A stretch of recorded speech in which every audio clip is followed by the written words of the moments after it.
अब हम पढ़ेंगे पोजीशन ऑन 22 दिसंबर।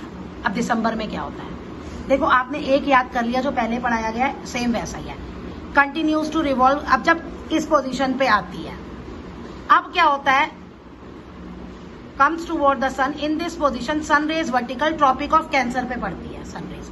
जो लेंथ होती है डे की बढ़ जाती है टूवर्ड्स नॉर्थ पोल, और नाइट जो है वो छोटी हो जाती है। It is summer in southern, पहले आपने पढ़ा था 21 जून को नॉर्थन हेमिस्फीयर में समर होता है और सदर्न हेमिस्फीयर में विंटर होता है। तो अब यहाँ हम पढ़ेंगे सदर्न में समर है और नॉर्थन में विंटर है, जस्ट अपोजिट हो जाता है। Northern hemisphere away from sun, days are shorter. अब देखो इसी चीज को मैं यहाँ तुम्हें बताती हूँ, तुमने नॉर्थन कर लिया, अब हम क्या कर रहे हैं, 22 जनवरी का कर रहे हैं। जहां नॉर्थन हेमिस्फीयर है वहां हम सदर्न हेमिस्फीयर कर देंगे, जहां ट्रॉपिक ऑफ कैंसर है वहां हम ट्रॉपिक ऑफ कैप्रिकॉर्न कर देंगे। अब पूरा पढ़ूं मैं। When revolving Earth reaches this position, the southern hemisphere is inclined towards the sun and the northern hemisphere is away from sun. The rays of the sun are vertical at the tropic of Capricorn. Larger portion of the southern hemisphere faces the sun. As the lit part of this hemisphere is more than the half, the length of the day is more than night. The duration of the day increases towards the south pole. North नहीं, south pole. अब इसमें 6 महीने के लिए south pole पे दिन रहेगा और नॉर्थ पोल पे 6 महीने के लिए रात रहेगी। अब कंडीशन रिवर्स हो गई। अब इसमें आर्कटिक सर्कल की जगह क्या आएगा, आर्कटिक सर्कल 66 हाफ होता है ना, और वहां एंटार्क्टिक सर्कल होता है। तो Antarctic circle faces the sun for 24 hour. The region around the south pole faces sun for a period of about 6 months. As the sun rays are more vertical and have longer duration, the southern hemisphere receives more heat. Therefore, it is summer season here. The situation called summer solstice.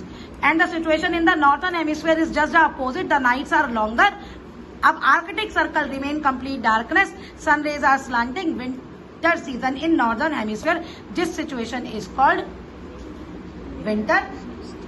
तो आप एक अगर ये याद कर लोगे तो north की जगह साउथ, आर्कटिक की जगह एंटार्क्टिक और कैंसर की जगह कैप्रिकॉर्न, वो लाइंस चेंज हो जाएंगी, सेम वही कंडीशन रहती है। अब आते हैं इक्विनॉक्स पे, ये अभी सेम है, पोजीशन ऑन 23 सितंबर एंड आपका 21 मार्च।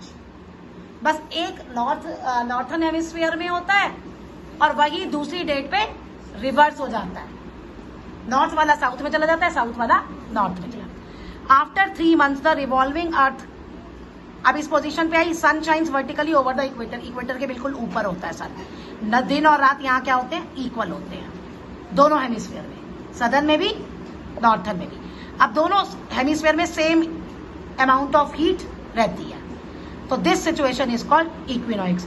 और लेकिन क्या होता है, ऑटर सीजन होता है नॉर्दर्न हेमिस्फीयर में, this position in northern hemisphere is called, अब ये ऑटम है तो ऑटमनल से आ गया, और सदर्न में क्या होता है, स्प्रिंग होता है, तो वर्नल इक्विनॉक्स। अब यही चीज यहां उल्टी हो जाएगी, सेम आप वहां से कर लो।